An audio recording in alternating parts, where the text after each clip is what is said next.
Are we ready? Terrific. Good evening to you. Welcome. I'm Karen Tucker, CEO at the Churchill Club. This is a very special occasion tonight as we welcome EPA Administrator Lisa P. Jackson and former Michigan Governor Jennifer Granholm. She's also host of CurrentTV's The War Room with Jennifer Granholm. Lisa and Jennifer, thank you so much for being with us tonight. We really appreciate it. And yes.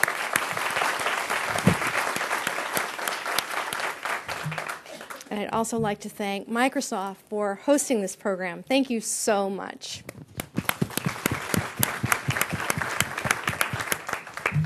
And another thank you to the representatives from Zoe Lofgren's office for joining us tonight. Thank you for being here. A brief introduction for our new guests in the audience.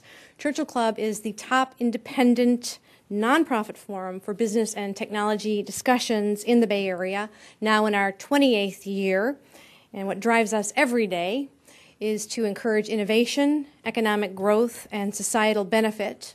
And we do that through the up to 40 programs that we convene every year, where like minds can learn and connect with one another. Our next program is next week on January 16th. It's called Will Tech Power the Next Jobs Boom? With a rockstar panel of economists, including Hal Varian of Google and Michael Chewy of McKinsey Global Institute. This will be in San Francisco on January 23rd. Also in San Francisco, we're going to look at trends in privacy to help move the needle on consumer privacy protection while also supporting innovation and economic growth at the same time. And then on January 30, we're taking a look at software-defined networking. Is this going to be the next networking revolution? And then on February 7, we present LiveOps Chairman Maynard Webb in conversation with eBay CEO John Donahoe, and they're going to discuss a new era for work. So we hope you'll join us for at least some of these great programs. If you're tweeting, please use the hashtag Churchill Club, and you'll find other Twitter codes in your printed program. For the audience Q&A tonight, we will make index cards available throughout the presentation, and we're going to ask you to write your questions down, along with your name and affiliation as applicable, and articulate your questions on one of the cards, and when you're ready for our team here to pick your card up, simply just hold your card in the air and they'll collect it from you. So let me now call up Rob Bernard, Chief Environmental Strategist at Microsoft, to introduce our speakers. Under Rob's watch at Microsoft, by the way, the company is on the path to become carbon neutral across internal operations in more than 100 countries.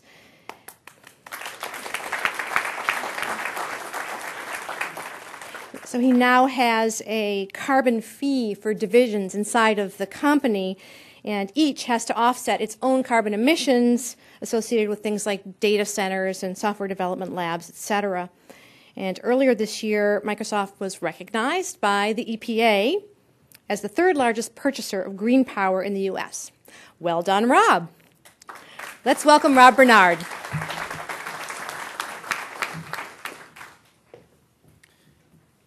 Thank you, Karen, and thank you, everybody, for coming out to our campus. We're thrilled to partner with Karen and the Churchill Club, and it's my real pleasure to be providing introductions tonight to two people who I've admired for many, many years, even before I had my role as Chief Environmental Strategist. Our guest of honor is Environmental Protection Agency Administrator Lisa Jackson, where since 2009 she has led EPA's efforts and a staff of more than 18,000 people to protect health and environment for all Americans. Since being named President Obama's cabinet member in charge of environmental protection, Lisa has been named one of Newsweek's most important people in 2010, featured on Time Magazine's 2010 and 2011 lists of the 100 most influential people in the world, listed in Essence Magazine's 40 Women Who Have Influenced the World, and profiled in O Magazine for her work to protect our nation's air, water, and land. She has made transparency and open dialogue on what it means to be environmentally responsible a priority at every level. The program tonight is just one more example of this. Lisa announced, as many of you know, over the holidays, that she'll be moving on from her post later this month. Yet she's still come out to talk to people right up to the very end of her tenure, and I think that speaks very well to her commitment to transparency. We're looking forward to hearing her latest insights and perspectives, where she thinks this community ought to focus its efforts to speed innovation and economic gains, and maybe what comes next for her. Here to lead the conversation with Lisa is Jennifer Granholm, former two-term governor of Michigan and a distinguished practitioner of law and public policy at UC Berkeley. As governor, Jennifer led the state through a brutal economic downturn that resulted from a meltdown in automotive and manufacturing sectors. She worked to diversify the state's economy, strengthen its auto industry, preserve the manufacturing sector, and add new emerging sectors such as clean energy to Michigan's economic portfolio. During her tenure, she has pioneered clean energy policies by working with business and labor, Republicans and Democrats, to create new economic opportunities in Michigan. Her leadership attracted more than 89,000 jobs and $9.4 billion in clean energy investments to Michigan. We are privileged to have her here as our interviewer. Please give your warmest Churchill Club welcome to Lisa Jackson and Jennifer Granholm. Well, thank you very much. Thanks to you all for coming, and thank you, Rod, and thank you. I'm going to call her Lisa because she's a girlfriend of mine. So, and she's going to call me Jennifer, and you guys can do the same. We give you permission to be able to address us first names if that matters to anybody. I want to start, Lisa, with the question that Rob was suggesting that everybody here wants to know, which is, now that you are leaving, what is next for you? Okay. Well, I don't know. Come on. Don't believe that. Well, a couple of things. I mean, EPA does, the Environmental Protection Agency does, we're a regulator of many, many industries. And so for ethical reasons, one of the things I've said to people when I hire them is that you should never think about what you're going to do next, because I really believe it changes how you approach the job as you're sitting in it.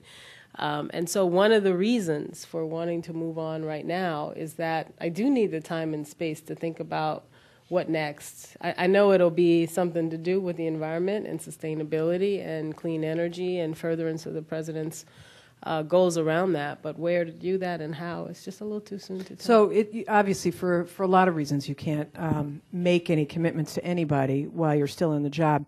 But in terms of what pulls you personally, is it more academic or private sector? What do you have a natural pull toward one or the other? I think, and we're going to talk about this a lot tonight, that the private sector is a key place for us to be looking right now. One of the frustrations for those of us who've lived inside the Beltway, and I have to acknowledge my Chief of Staff is here, my Deputy Chief of Staff, Diane Thompson, Jose Lozano. Thank you for coming. And another thanks to Rob for hosting us in this amazing facility, and Churchill Club. Karen, thank you. I think we are all feeling that one of the frustrations has been, we know there are companies and leaders like a Rob Bernard, like a Microsoft out there doing amazing things. EPA recognizes your leadership and Microsoft's leadership, but how do we turn that into an engine for policy reform so that you're not feeling like you're either disadvantaged or not particularly advantaged? And so I think that's intriguing. But, there's always, academia is great. I have a master's degree, and the other thing I know I'm going to do is spend more time with my own kids, because they're getting up and out of the way. So, well, she's a scientist. She has her master's in chemical engineering from Princeton. I do. So she's a real scientist. I'm a political scientist, so I get totally discounted. But let's talk about the private sector. We've had this conversation, Lisa and I have, and I'm sure you all, in observing what has gone on or what has not gone on in Washington, D.C., you realize that there is an opportunity for the private sector to lead in some way, shape, or form where government has not been able to. I was having a discussion with my kids the other day, and they said, Mom, why would we want to go into government? It is a dinosaur. It is irrelevant. The action is in the private sector, even on pushing for policy initiatives. curious about your reaction to that. Is government obsolete? No. But before I answer, how many people think maybe it is? I'm just curious. All right, let me ask it differently. How many of you would rate Congress above cockroaches, which is the poll that was out today? I'm not kidding you. All right, a couple of you have some faith, but no other hands went up. Anyway. I think that government is incredibly important. In the world that I live in environmentalism, and I do consider myself an environmentalist. I'm going to look out at all of you, not just you, Jennifer. Of course.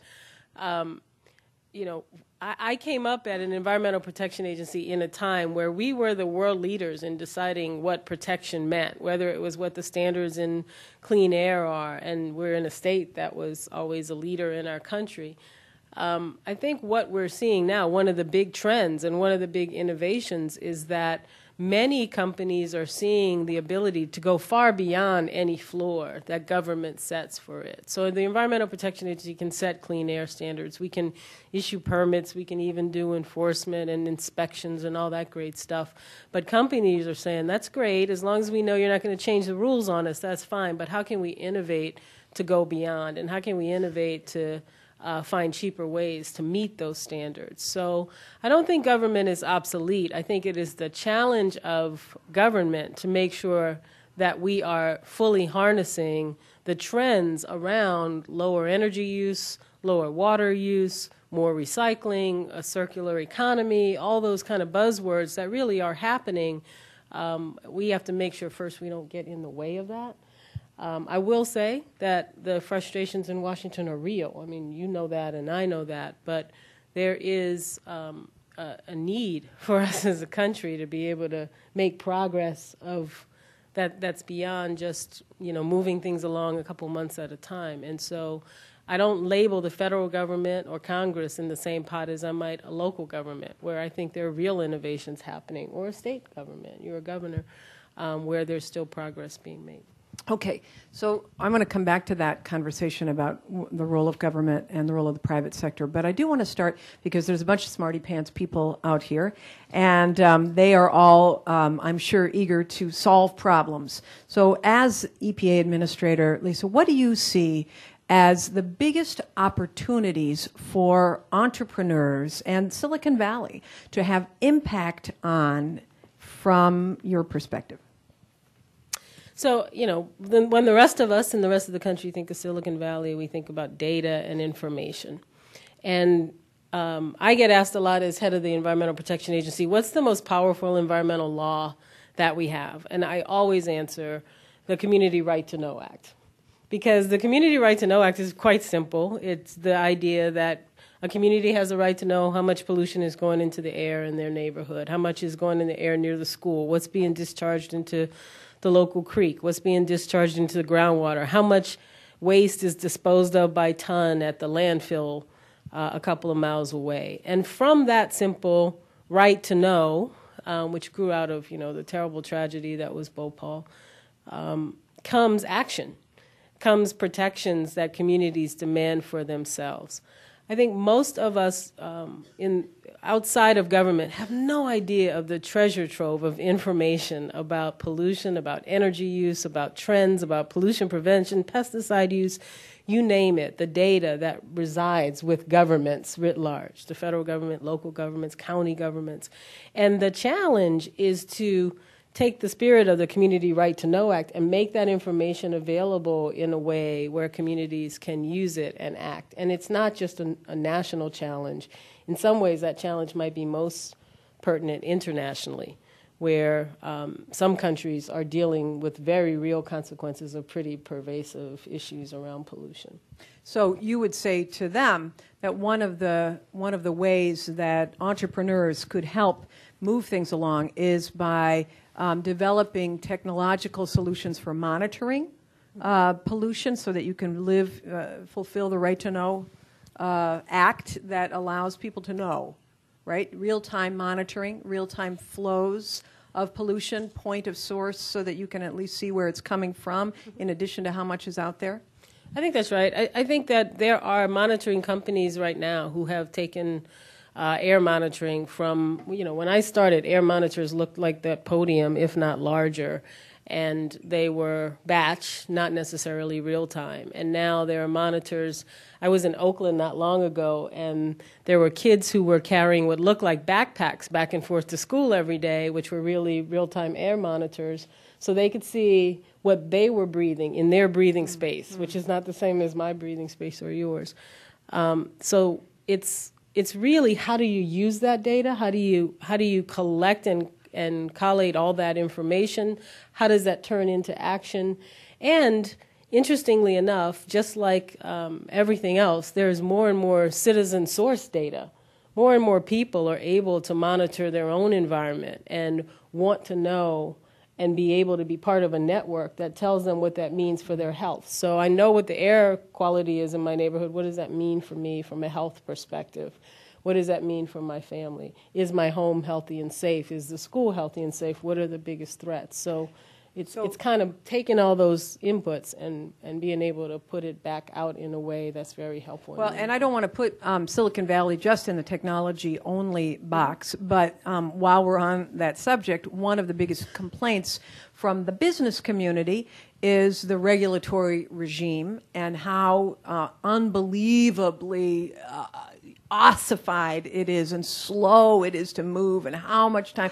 Is there a technological fix that could be emanating from the technology community to streamline? How do we leverage technology to better serve people in a real quick way from a regulatory perspective?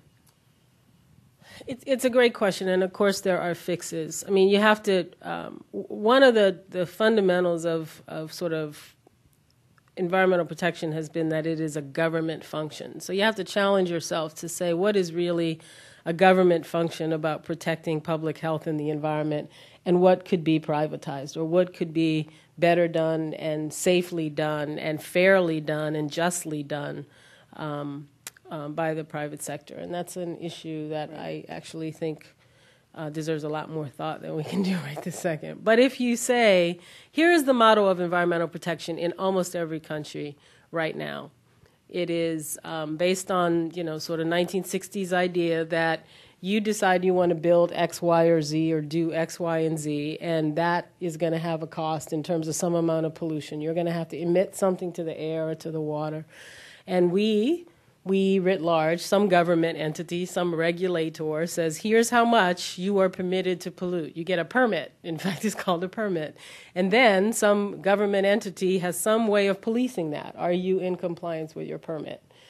Turning that on its head would be to change that system. Mm-hmm. Is there another way to do that using technology where you wouldn't have to go through that process?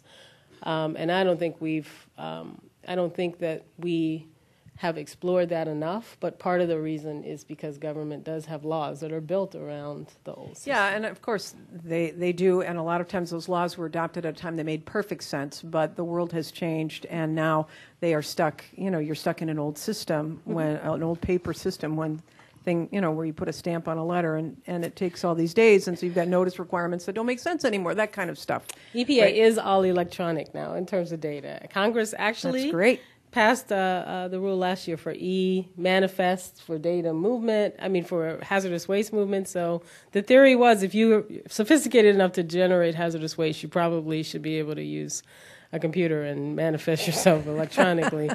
So I think we're there, but it took a little while. So yes, you're absolutely right. So when I say, the Silicon Valley area, of course, they've got a lot of folks who are also working on energy. And, I would say the world's biggest problem is the climate. If you moved into the private sector and you were looking forward into the biggest opportunities, where would you go? What area of energy or efficiency would be the biggest opportunity for growth, or the biggest problem that has a need for a solution? I don't know that there are huge surprises there. I don't know your businesses as well as you do, and I'd be curious to know your thoughts on that too. But obviously, energy usage, so efficiency, whether that's, and Rob talked about some of the places he's been rewarded for some of the innovations around data use. I mean, what his whole system is trying to do is make people think before they procure about the long-term impacts from a carbon and energy usage perspective of the decisions that are being made. And so obviously any company has, it always amazes me that we need to incentivize any commercial enterprise to think about energy efficiency because the paybacks are often so quick. And I'm talking to some people here across this whole area who I think are developing the tools needed to be able to make those decisions awfully quickly. And so then it becomes a matter of evangelizing. And maybe, you know, if I had one wish, evangelizing loudly to elected officials who, the other reason so many Americans are concerned is that they're becoming concerned that the Congress doesn't really reflect in its deliberations what people really want. And I think that's, I'm trying to be nice. That same poll that I referenced gave Congress a 9% approval rating today. And it wasn't just cockroaches they were compared to. It was sort of a fun poll by PPP. You can look it up online. They were asked, do you prefer Congress or cockroaches, Congress or head lice, Congress or Brussels sprouts, Congress or Lindsay Lohan? Lindsay Lohan was the only one who rated lower than Congress, for what it's worth. Anyway, but there's opportunity. I don't mean to be so down on government. I'm just down on the House. I'll just say that in Congress. So I am curious. You are leaving, and every time you're leaving a big job, you get a chance to look back and reflect at your most proud moments or the best things that you want to have been remembered for. What would you say are your legacy? What are you cavelling at? What are you happy about? So I guess three things. The first, most of you might not know, I started at EPA in 1987 as a staff-level engineer. I was going to go for 3 years, young people, to just punch my ticket in and go make a lot of money. And then 25 years later, who knows? So it's all, don't plan too much because you never know. 4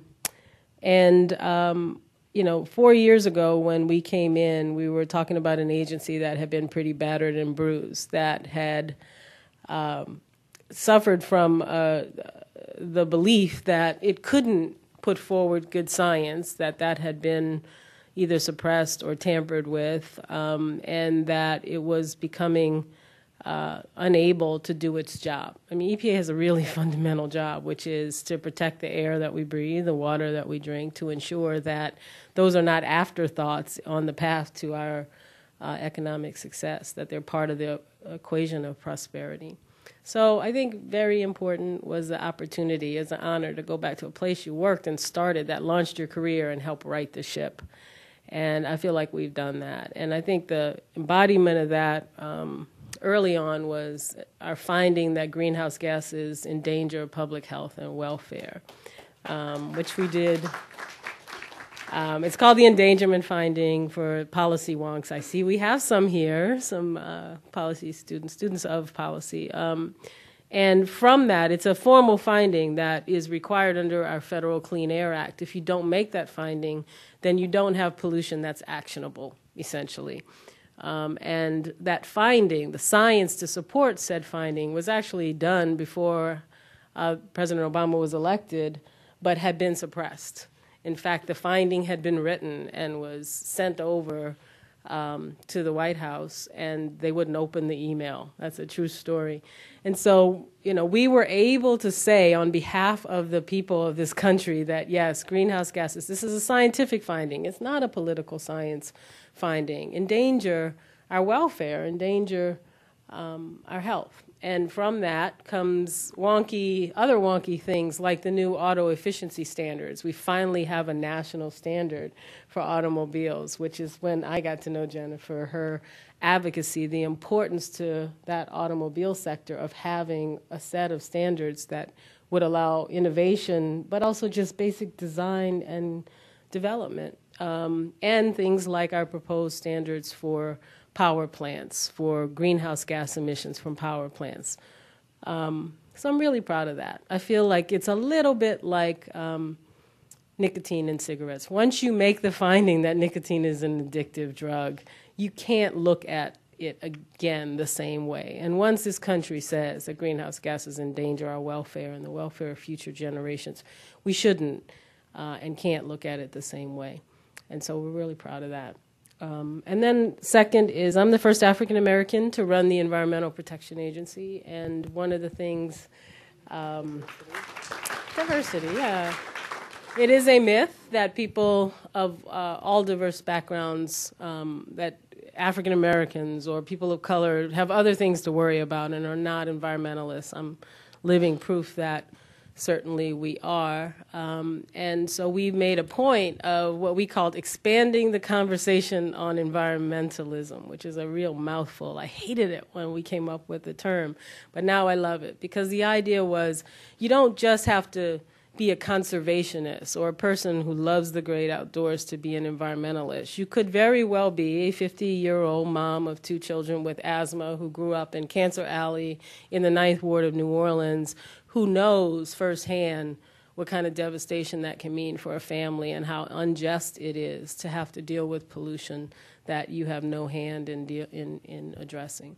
So we've done a lot of that, and I think it's really important as our country is becoming more diverse that all voices have a seat at the table, even those who might step forward and say, I don't agree with traditional environmental issues. We've had those discussions. Before you get to your third point on that issue, obviously you embody, you are a role model as well for women and children of color to take on STEM kinds of studies. I mean, you were somebody, she went to Tulane, she graduated summa cum laude, she's totally a whiz, but you were tapped by people who mentored you and encouraged you to go into the sciences, which may not have been, I don't know if that was something you were just great at math and they said, let's make sure she goes and takes on some STEM stuff. But is this something that that you personally have been championing for young people to look at the STEM degrees? Yeah, absolutely.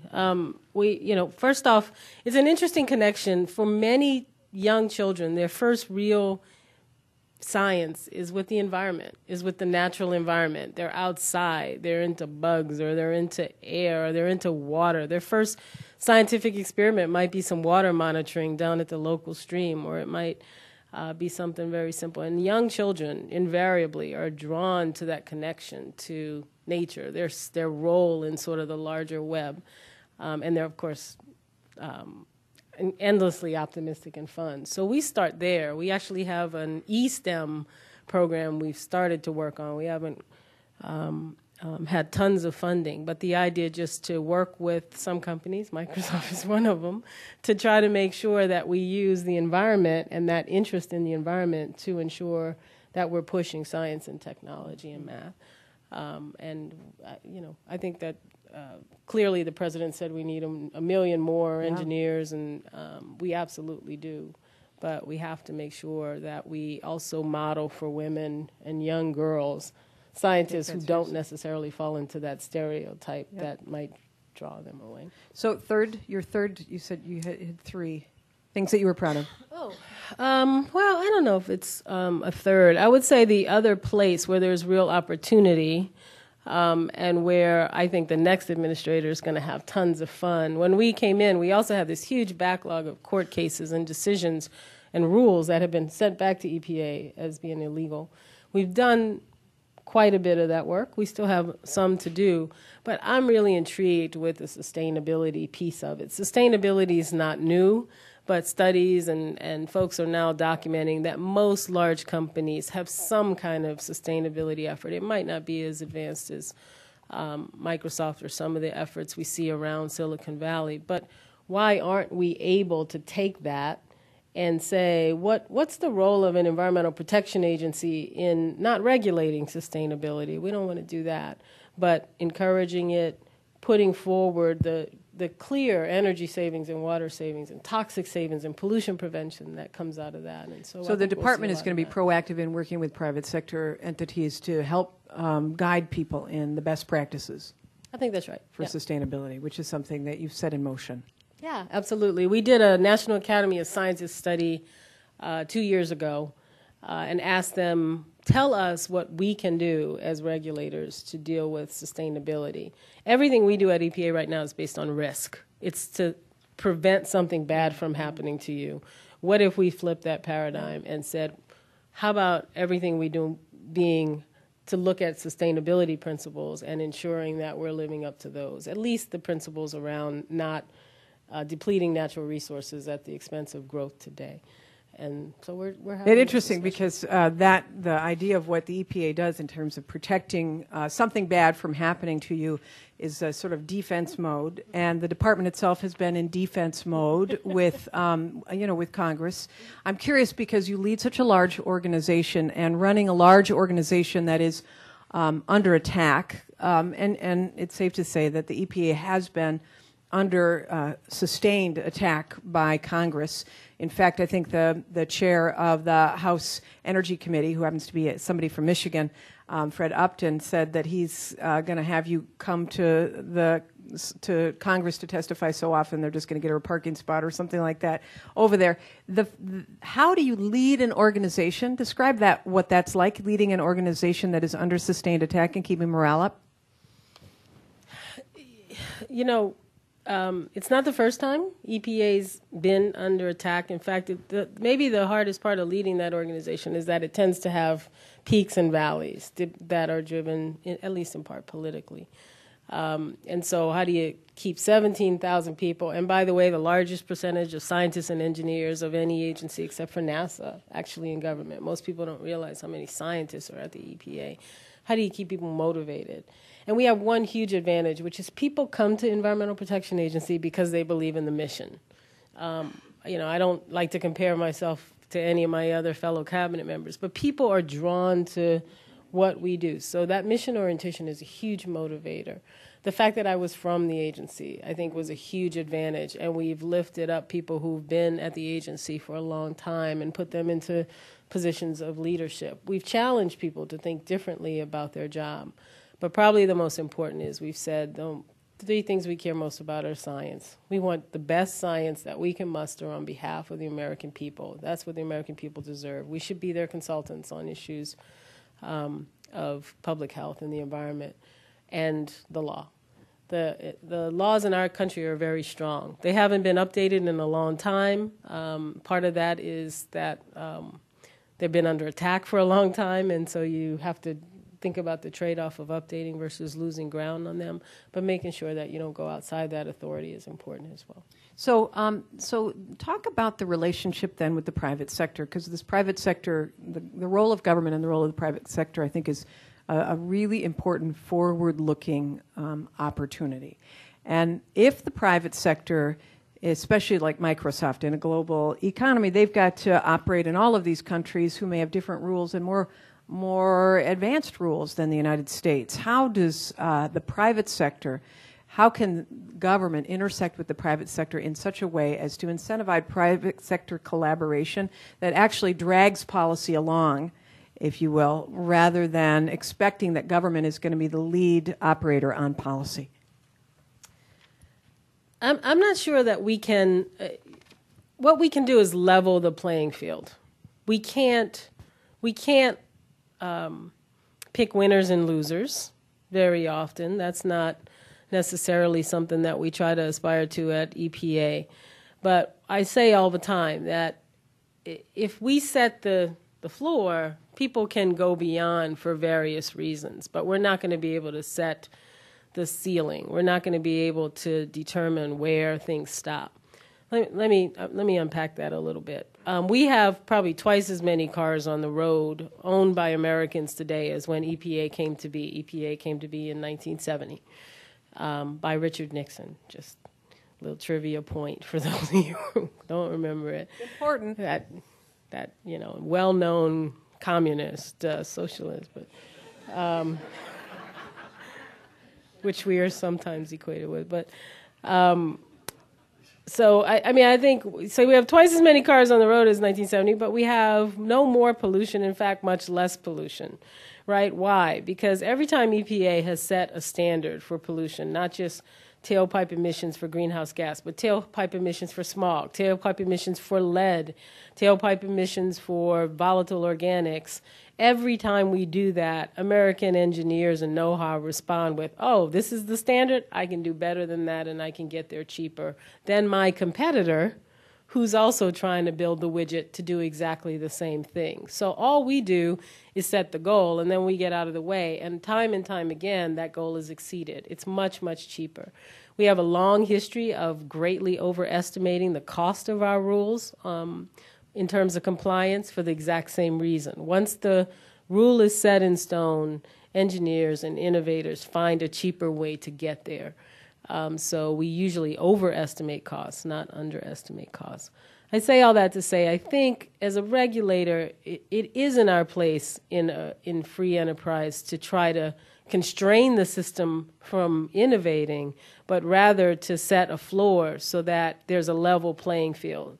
The biggest complaint I'll get from someone is, I'm doing all the things you asked me to do, and I'm doing it exactly like you want, but my competitor over here is cutting corners or not doing it, and they're not suffering economically enough to make it worth their while to comply. So we work really hard at that leveling of the playing field. And again, that's an opportunity from an innovation perspective, because you cannot have 300 million inspectors out there checking every single emission point, except you can if every single citizen has the way to check every single emission point. And so I say to my staff all the time, more and more, there are 300 million inspectors in the United States of America if they had the tools to know how to check to ensure that people are in compliance.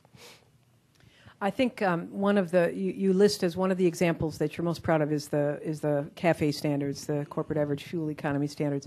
You know, from my perspective as the former governor of Michigan, when that was adopted, California, of course, was trying to sort of push the envelope and got the rest of the country to sort of come on board. And it was Michigan that was seen, the big three that were seen initially as dragging their feet. But it ended up, because of circumstances and the auto meltdown, that it was a right moment to take advantage of the crisis and call for something greater.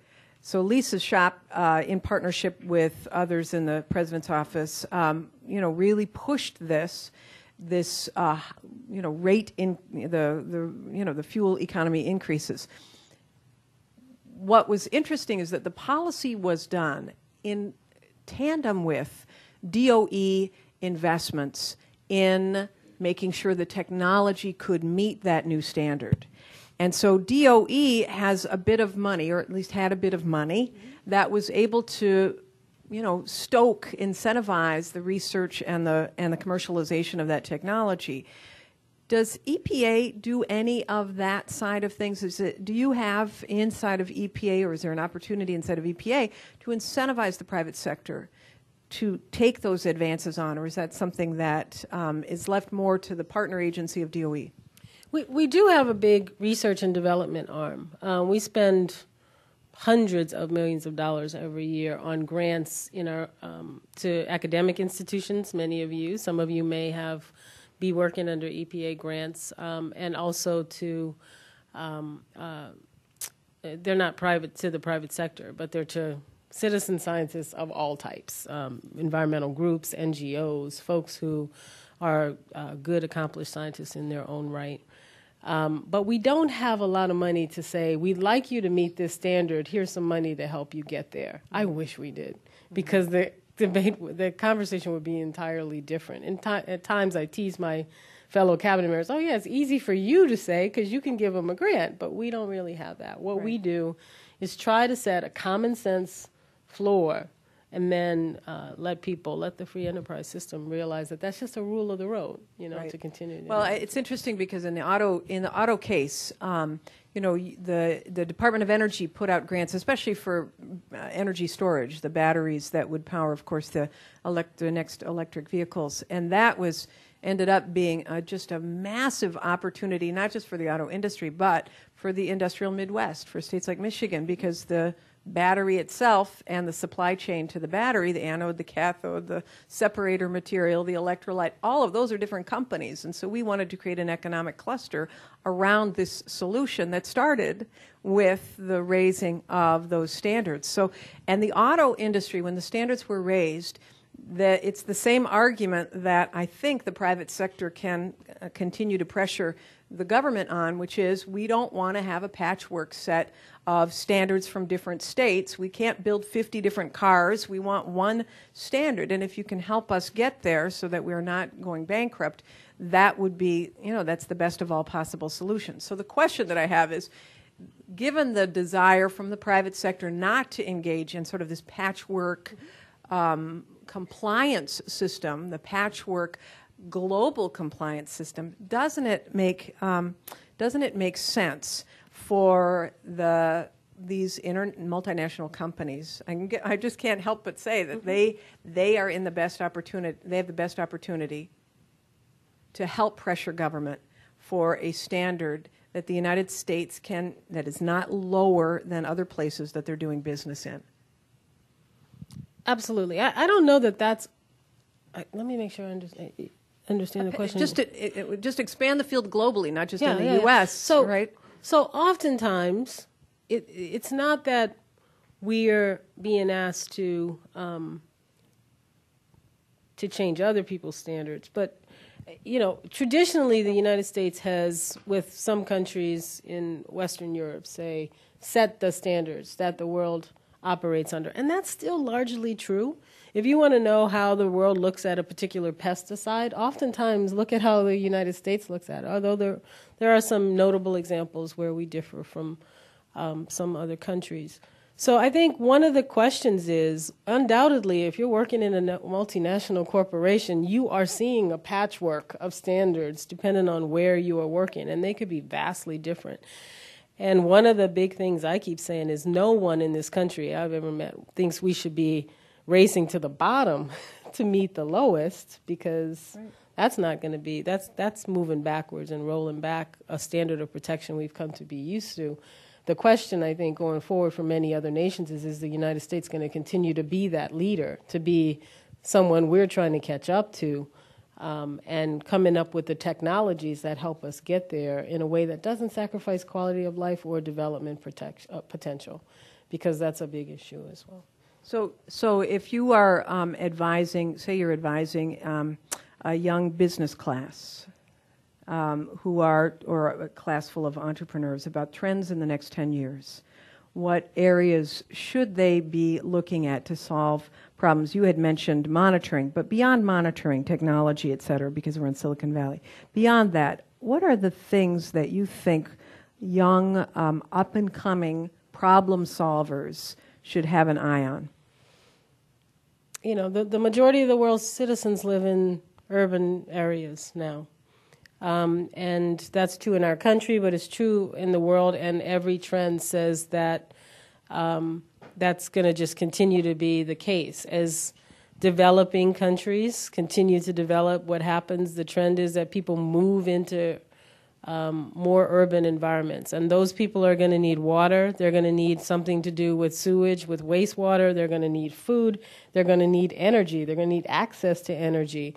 And so any of the issues that help make urban areas more efficient and more just in terms of delivering those basic things to people are going to be incredibly important, and stabilizing to developing countries. Because if all those people show up in an urban area and can't get those basics, then you're going to have a very unstable environment with lots and lots of people. So I think the number one trend is urbanization, and the fact that some people might say population as well, which is part of it, but the fact that so many people are now living in urban environments. I would say, just in my wonky world, I don't know that this is number one trend for business students, but when you think about the next patchwork, in many areas it's around toxic chemicals, and there is beginning to be sort of I don't know if you see this yet, Rob, but sort of different ways that different localities, different states, California is a great example, different countries, look at manufacturing and the raw materials and the products of manufacturing and the way different consumers feel about what's in the products, whether it's their food, whether it's their clothing, whether it's in, this cup. And I think that many companies who are petrochemical oriented and chemical companies are looking at that as one of the major trends, some certainty around one set of standards around toxic chemicals. And I've been pretty vocal, and the president has been wonderful about his administration supporting the need for a real revamp of our toxic chemical laws in this country that doesn't get in the way of innovation, but also doesn't put the assessment of risk after the commercialization of the product. There's a lot of that's gone on. One of the biggest, speaking of toxic chemicals and chemistry, one of the biggest challenges I think that's out there in light of the advances in natural gas and natural gas exploration and the shale gas is the opportunity to find solutions to fracking and the chemicals that are put into the water. And I'm wondering if, is that under EPA's purview, the fracking rules? They could be. EPA is in the middle of a long study which would inform the need for additional national rulemaking. EPA is precluded from a lot of regulation of fracking right now by laws passed in the last, 5 or 10 years. So they're not allowing you to do. Yeah, the laws right now give exemptions for the injection of fracking chemicals. EPA doesn't regulate them on a national level. The industry has stepped forward with some voluntary disclosure. Some states are doing a bit around that as well. But one of the big policy debates is whether you need national standards, so once again, there's a level playing field, or whether this patchwork of state standards is So as a chemical engineer, do you think that there is a technological or chemistry solution that would allow the U.S. to unlock a lot of this without harming the water and be able to export natural gas in addition to using it ourselves?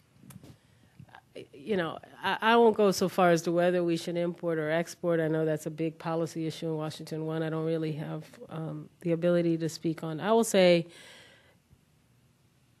hydraulic fracking, in my mind, could be done safely.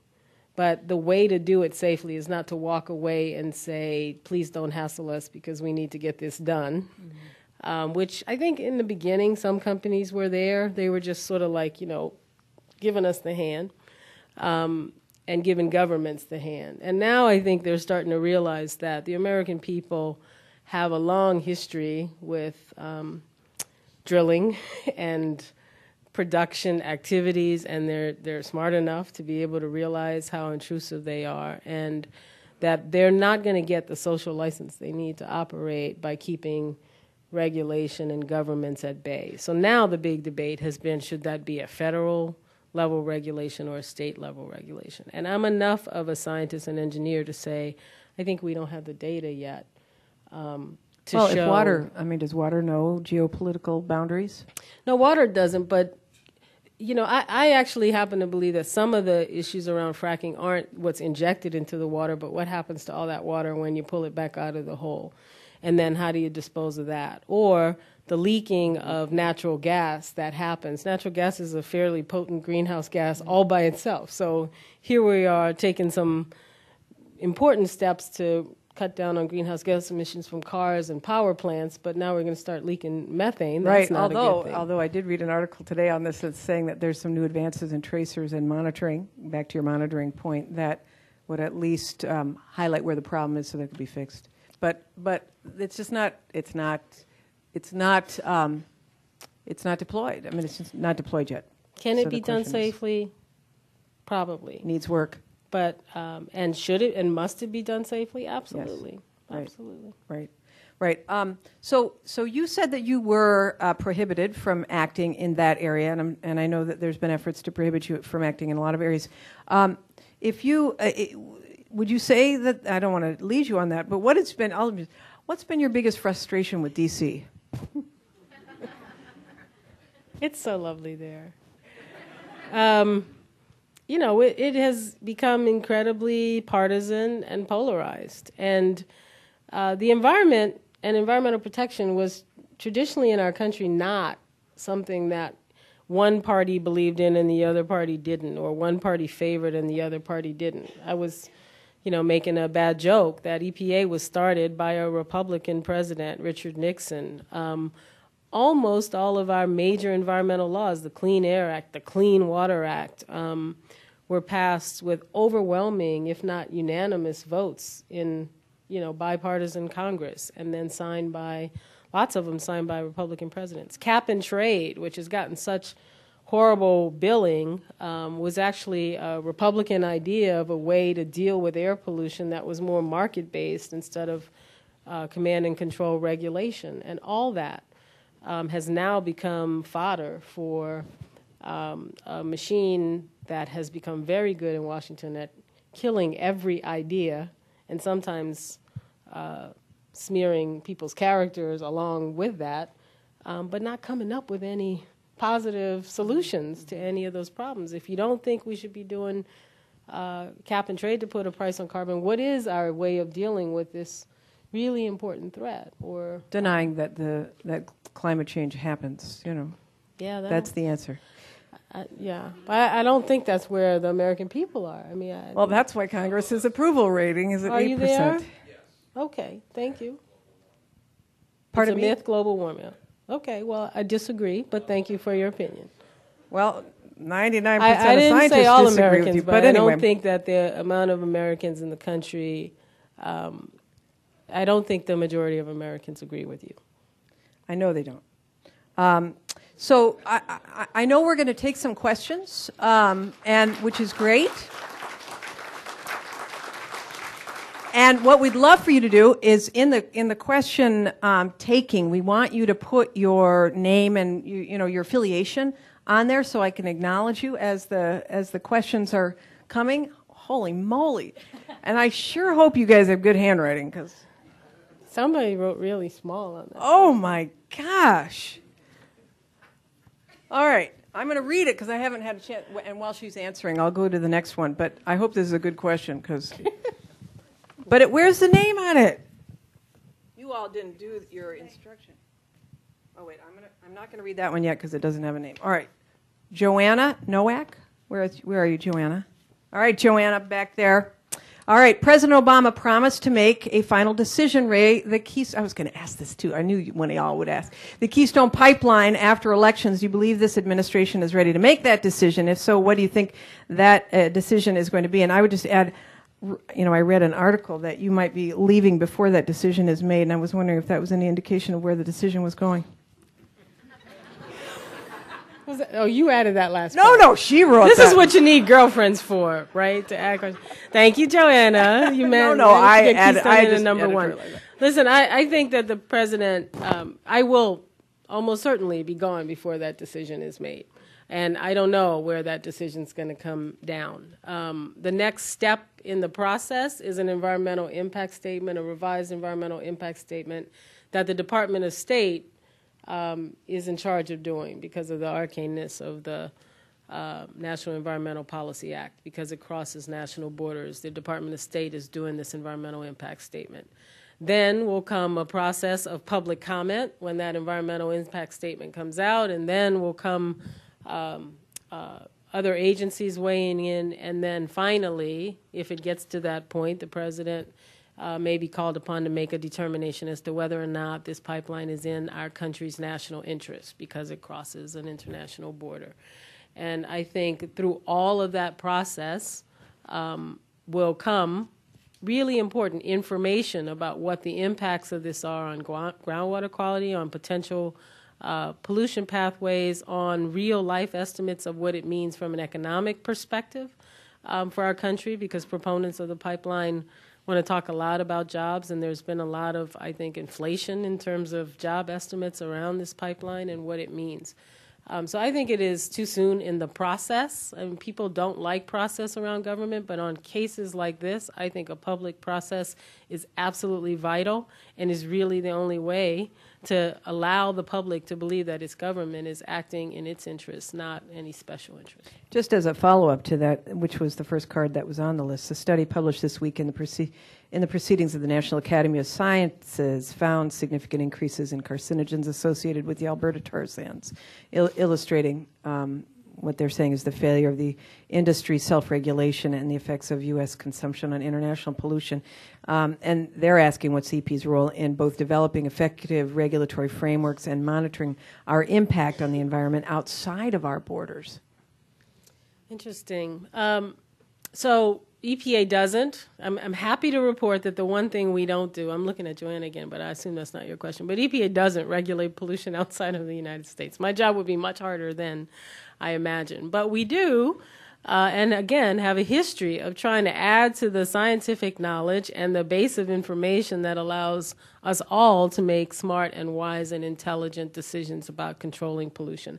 I just read about that study today in popular media, so I'm not going to comment on the specifics of the study except to say what it's measuring is polyaromatic hydrocarbons, PAHs, the heavies that go along with most hydrocarbons. You're going to find them in tar sands. You're going to find them in tar. You're going to find them in the ash in your backyard barbecue pit, for that matter, as well. So whenever you find pollution, the most important issue is there a pathway to receptors, human receptors or ecological receptors, that make that an unacceptable pathway for pollution. I was about to say risk, but threat to public health or to the environment. And I don't think it's surprising, given that most of that tar sand waste is strip mined, that you're going to see some migration of those tars throughout the area.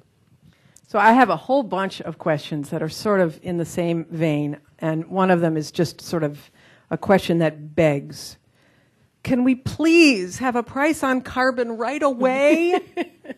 Are you asking me or Congress? That was the question, and a series of them that are very similar. That really the question is there any hope for national cap and trade? Is there any hope for some sort of national price on carbon, although you can't say a carbon tax or you'd get shot right out of the chair, I'm sure, but you know what I'm saying. Is there any chance for a national policy?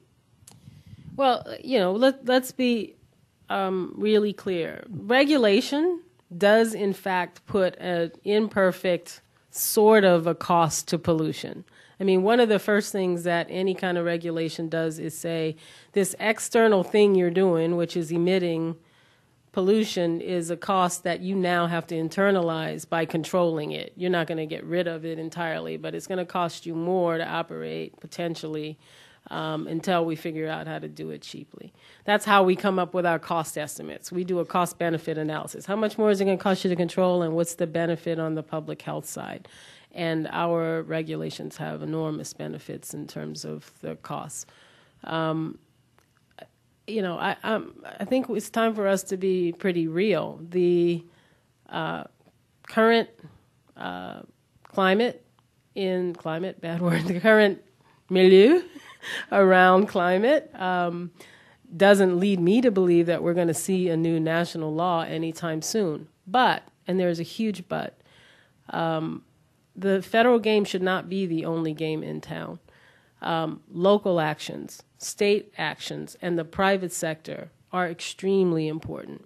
And so I am an optimist by nature most of the time. And don't think that we should assume that because we don't have a national law that deals with carbon pollution, that means we can't make progress, because we must make progress. I just want to say on that, too. First of all, the young people out here, I can see a lot of students who wrote cards expressing the same sort of frustration that there's no national effort on climate. And I would say that I do think that there is an opportunity, and I was describing this to Lisa earlier, from the bottom up, which is if you think about one of the most effective pieces of public policy that the president has adopted since he has come into office, it was in getting states to act on raising education standards in the race to the top.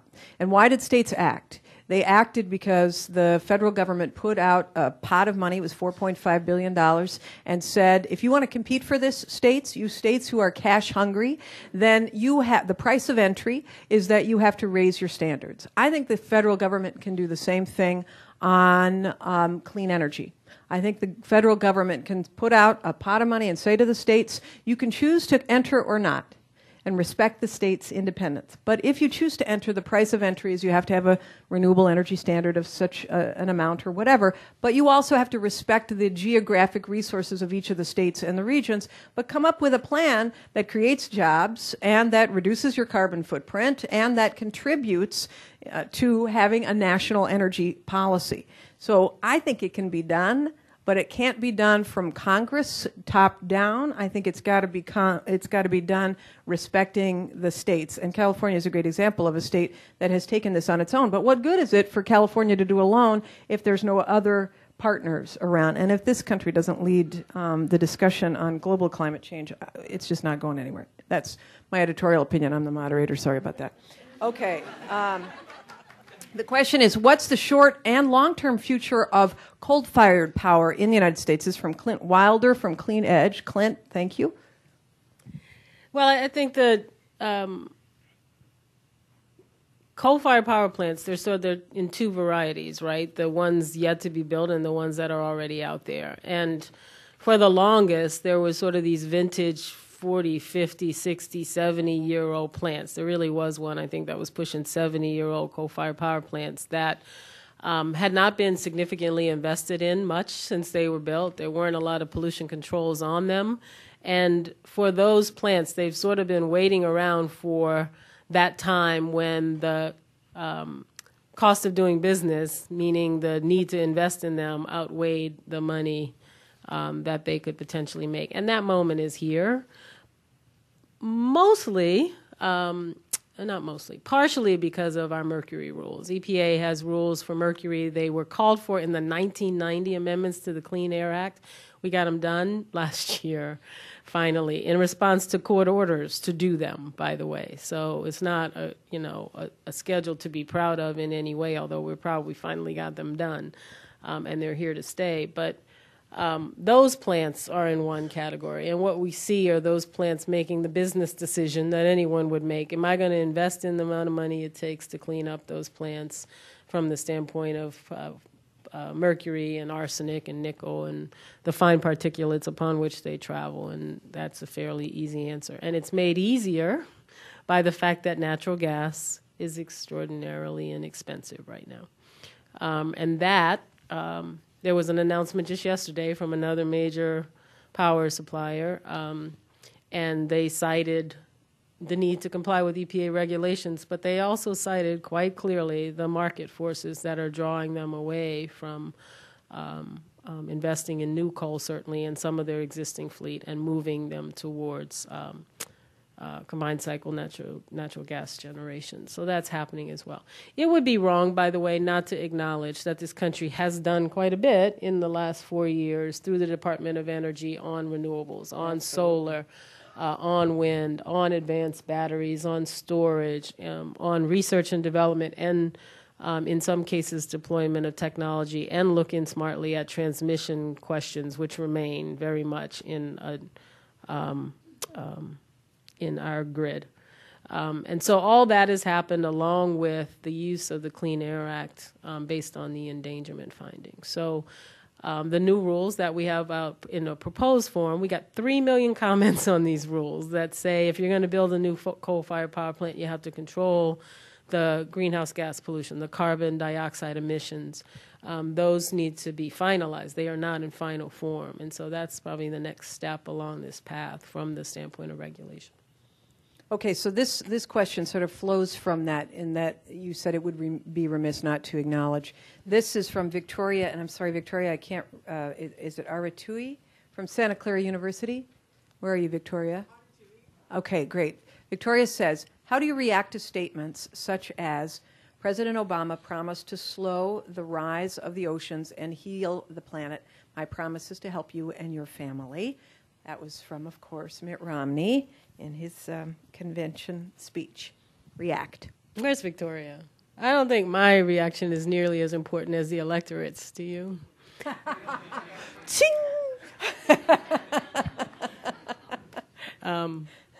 You know, I think I was personally aghast that somebody would make a joke about climate change and rising sea level. And for somebody who grew up in New Orleans, my mom lost her home to Hurricane Katrina. It wasn't caused by climate change, but to see, I mean, what I tell people is, you know, stop wasting the emotional energy of trying to decide if any one storm is caused by any 1 ton of CO2, and realize that what it's about is trends of having to deal with that, whether it's in, you know, the East Coast, northeast coast of the United States, the South, the arid, the droughts in the West, having to deal with those kind of conditions over and over again. Wasn't there a NOAA study? Did anybody read that out today? Yeah, last year was the warmest year. The warmest year on record. And I'm looking at you. All right, so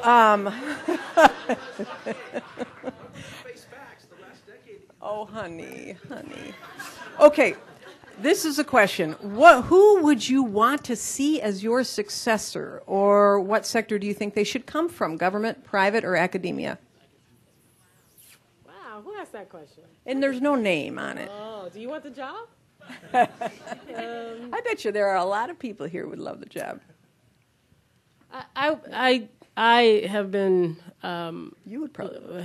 You listen. This is the president's prerogative, and so one of the things that I think is really important if you're going to run any organization is succession planning. And I have the president has an amazing team at the U.S. Environmental Protection Agency. 2 of them are here today.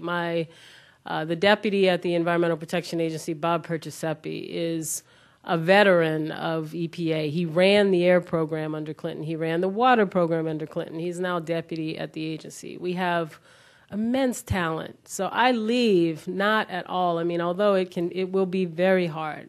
I will have been at EPA on and off for 25 years to walk out of the door. Part of the reason is because I feel so strongly that the agency is pointed in the right direction and has immense talent. I don't think it matters what sector you come from. But I do think it requires an ability to recognize that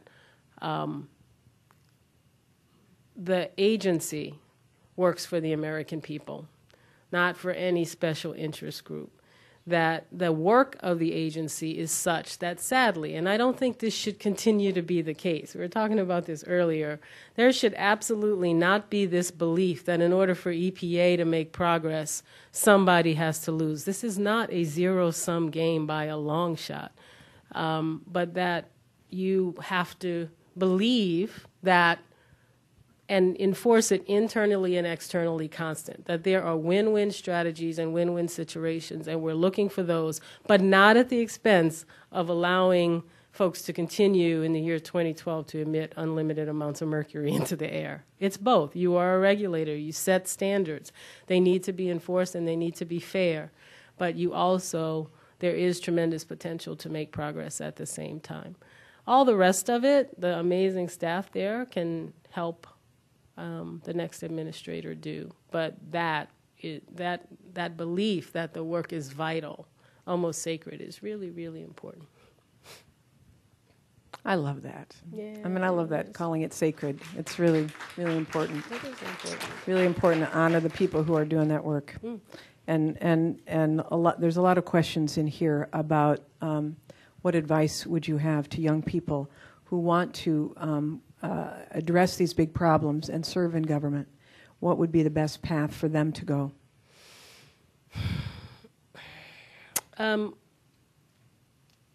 I think public service is incredibly important. I mean, I'm the daughter of a mailman, so I always say I'm pretty sure I got some of my belief that of public service in seeing that what a part of his community he was. I really dislike seeing this villainization of public servants as somehow not being really important in parts of our community. I don't think that's going to serve our country well, and I certainly get really worried about the kind of talent I see potentially being turned off by, we were talking about that earlier. This is a waste of time, and so we're not going to do it at all. I would say try it. Do the Lisa Jackson method and try it for 3 years and figure you're just going to go in and see it for yourself. That's an option. I would say that the federal government is not the only game in town, that local governments are doing amazing things and innovative things and are much more nimble. It is absolutely true. I worked at the state of New Jersey for several years. Local and state governments are much more nimble than the federal government. And so if, everything you hear about bureaucracy is not turning you on, then think about getting involved at the local level. And if you don't want to do government, there's public service that's very much grows out of academia and the private sector. I would argue that you can be in the private sector and still have a call towards looking at issues larger than just what's directly in front of you. And NGOs too. I mean, non-governmental organizations really. And in that vein, would you, the NGOs often can push harder because they want to see the change happen, change from without and change from within. Which one do you think has the greatest impact? You mean the pushing from? Right. I mean, the outside organizations pushing on government or working inside the system to make changes from within. Which one has the greatest opportunity to make change? In our democracy, I think the will of the people is the most important issue, and giving the people a way to be heard, and in any democracy. And so I remain a firm believer that the first and most important call to public service is being a good citizen, an active, committed, engaged citizen. And I think that that's really important. And that's another thing Silicon Valley does really well, which is allow people to become much more active and engaged in issues they care about without necessarily having to spend a dime. Or, well, you have to spend a few dimes to buy a Microsoft product, but to spend too many dimes to be able to do that. Meaning using technology to democratize, to enhance democracy through what, like crowdsourcing and all of fund sourcing too, actually, for if you want to donate to political candidates in some way, shape, or form. Crowdsourcing innovations, crowdfunding, the citizen science, crowdsourcing information, making it so that if the motto is that I'm going to go do my business over here and you're not going to be able to catch me, that should be a model that we can fix fairly easily. So if you're not, if you're, and this is another question, this is from Allison Van Diggelen. Allison, where are you? We talked earlier. Did I pronounce it right? Okay. One of Allison's questions was really the best way for citizens to have an impact on the environment. You have to get involved on the issues you care about, and usually that's in your local community. A lot of people don't care a whit about the environment until they start to think about starting a family. So I can't tell you how many young women I meet who say, I'm thinking about starting my family. What shouldn't I eat? Oh, my God, I'm really worried. Should I have a test in my hair? Do I need to worry about what the levels of lead or mercury are in my blood? And out of that activism, and we've seen the power of women, out of that activism comes a very different approach to looking at your local community. I worry a bit. I mean, if Bill Ruckelshaus, who was the very first administrator of the EPA, again appointed by a Republican, and he came back to the agency in one of its points where it had been rocked by some scandal to sort of right the ship again. So you can see why he's sort of one of my heroes. But, he says that one of the things we have to be careful about is not assuming that because we don't see the kind of pollution we used to see at noon in some of our urban areas, or we don't see stuff spewing out of pipes, that classic, gook coming out of a pipe, that we're done. Number one source of water pollution in our country, and it's very real, one source of impairment is sheet runoff. It rains and it picks up the pesticides and the fertilizers and the oil off of our urban streets and our rural landscapes and dumps it all into our waterways. So we still have work to do. We have to do it in a common sense way. We have to try to do it in ways that minimize regulations that can be onerous, and that might not be the most efficient way to always do it. But I worry that young people look around and go, looks pretty good to me, and don't realize that we face very real rollbacks. We spent the last 2 years with the president's support not having significant rollbacks in the Clean Air Act, but we faced vote after vote of folks who wanted, for the first time in my lifetime, which is longer than many of you, maybe not all, hopefully, but my lifetime, where we would see a huge rollback in environmental protection in this country, which is still awful well off. So it's, you know, it's becoming educated on the issues and not necessarily always agreeing, but being willing to also, this is really important as a scientist. You're not going to get unanimity amongst people, but you are going to get consensus.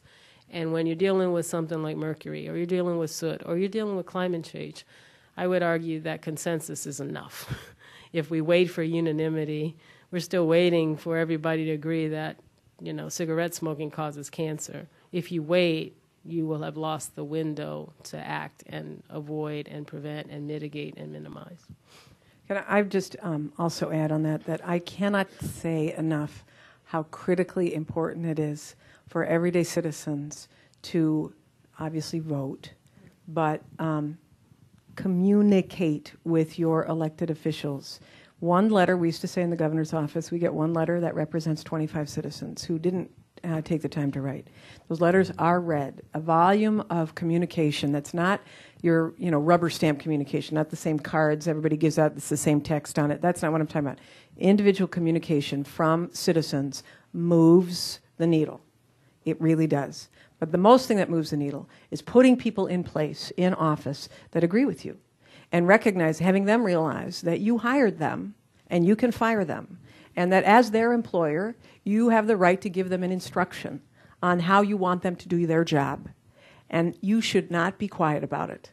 Really, they will listen if you're noisy, especially if you go to office hours. Okay.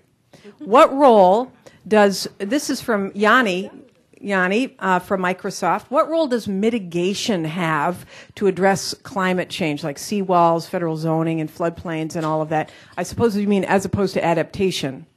Well, I mean adaptation as opposed to you know, all the numbers say the temperature's going up, right? So things like Hurricane Sandy. I mean, does the federal government have a role in, say, preventing building in floodplains and?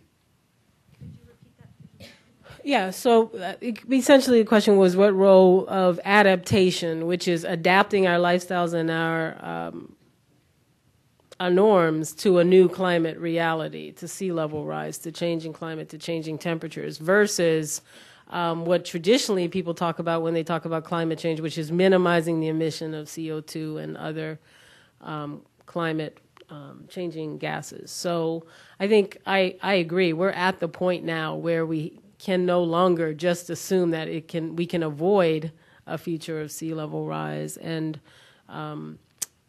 more dramatic temperature changes and more frequent storms and all the things that scientists tell us are possible as the climate changes.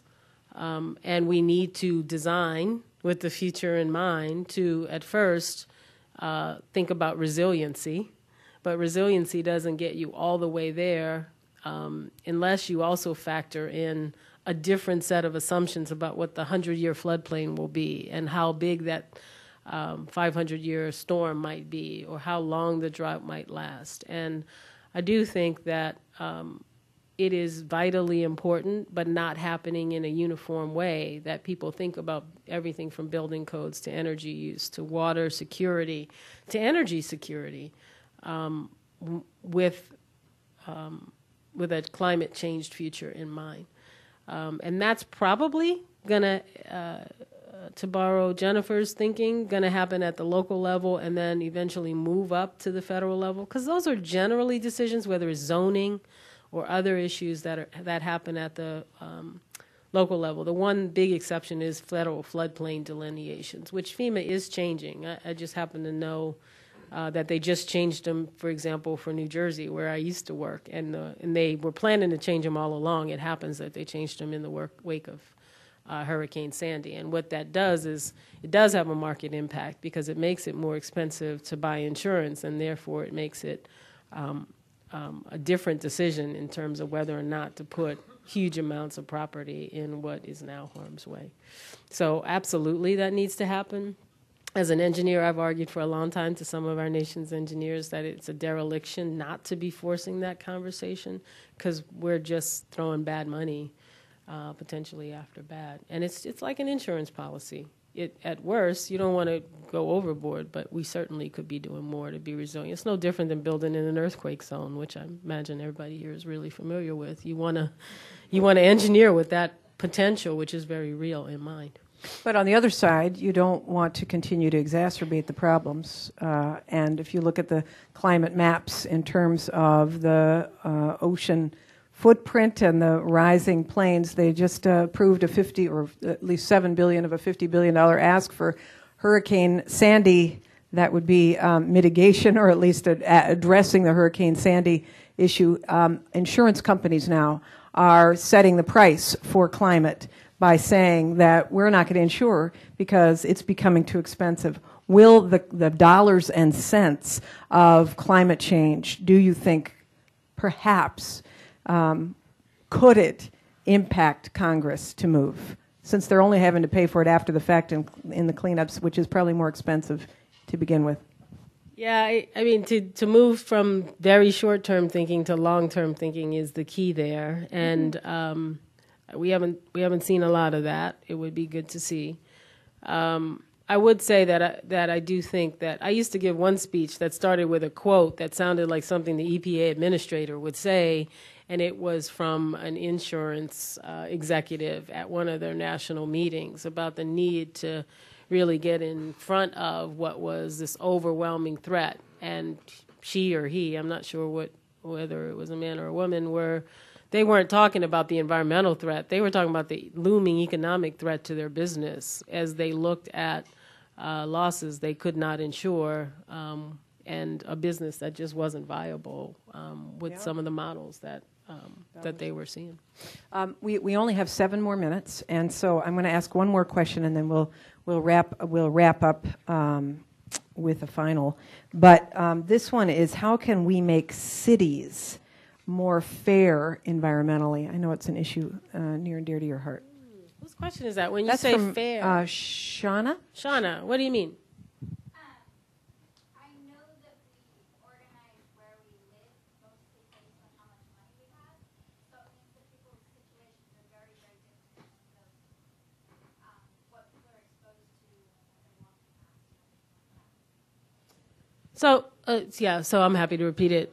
Shauna is asking about, economic stratification, even in urban areas. It also happens, by the way, in rural America. There are parts of our country that don't have the money or enough people to afford to treat the arsenic in their water. So you'll see disparities in clean water. I always say 90% of Americans drink water that meets all federal standards. That means 10% of Americans do not, which is pretty astounding number of people when you consider that we have all the technology we need. So that happens according to income and issues like that. Environmental justice, the whole idea of environmental justice is to ensure that there's not a deliberate citing of facilities or sort of writing off of areas so that other areas can prosper. And I think that there's an executive order was issued by President Clinton, reaffirmed by this president, and we are very much committed to trying to ensure that environmental justice is occurring. But the real challenge is to not just prevent the bad stuff or to go back and deal with concerns after they've happened, which is some of what we find ourselves having to wade through. And it can be very frustrating because it's been, these cases can be very old. But instead, to try to help communities advocate for what it is they want. And I'll just speak really pragmatically. Communities do want jobs. They want economic opportunity and growth. But I have yet to find the community that if you said the price of that job is that your child's going to get sick, that there's going to be more air pollution and you're going to have to deal with that they don't go, hold it. I have a concern with that. And that's a community that's very wealthy or a community that's not. The answer is that it's not yes or no. It's how do I have both? And there really is an opportunity for both. Technology is such that you can build advanced manufacturing and facilities that are not these sources of, horrible pollution, and are sources of economic development and growth. And we don't need to export that pollution, which isn't fair either, and we don't need to, suffer in one community versus another. And we need to go back and clean up the brownfields we've created.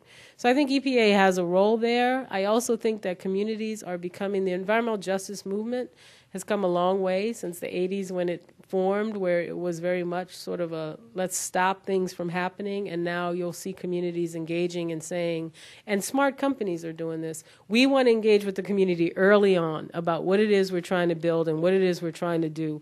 We want community support because we have now learned that we will never build anything in this country, forget EPA or regulators, without the consent, without a social contract with the community in which we work.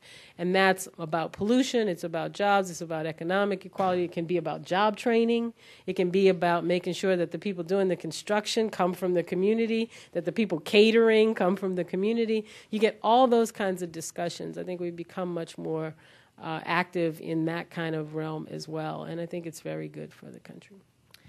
And finally, there's a number of questions about going into public service. Would you ever run for office? I don't know.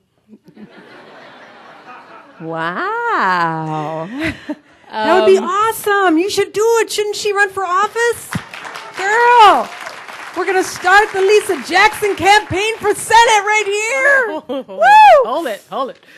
I just want to say one more time that I do think public service is really important. And I think that I'm always amazed because everywhere I go now, it seems like every person under the age of, say, 30 is not just doing public service, but doing it in all kinds of amazing locales on all kinds of amazing things. Very entrepreneurial work, very hands-on work, people traveling outside the country, traveling to communities. There is a service ethic that's different than even 20 or 25 years ago, and I think it bodes really well. So if government's not your thing, public service, there are lots and lots of opportunities to do that. And I don't think, I know Santa Clara, I know San Jose State's here, I know the schools that are here. That's a big part of your education, and I think it's extraordinarily important to the future of our country. I do too. I would say, I would echo that 100%, and I would say that no matter where you are in life, at some point, it might be right for you to run for office. And not just public service inside of the government, but to run for office where the policymaking happens. I would totally encourage you to consider yourself as charged with being a member of Congress or a member of a state legislature, because what are you here for if not to leave the world in a better place? Right? And the last thing I will just say is that Nancy Pelosi had a great line. I just heard her speak recently, and she said that when she went to South Africa, she saw a bishop who had a prayer on the wall, and the prayer said, "When I at last see the face of God, he will ask me, show me your scars. And if I have no scars, he will say, was there nothing worth fighting for?" So may you all have plenty of scars at the end, because there's lots to fight for. Thank you all. Thank you so much.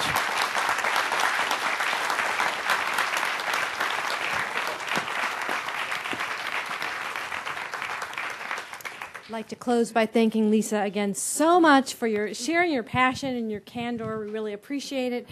And Jennifer, for your masterful job as interviewer. Please, as a small token of our esteem, accept this much coveted Churchill Club speaker T-shirt. Wow! Check it out! Oh my God, is this nerdy or what? Thanks again to Microsoft, of course, for hosting this program.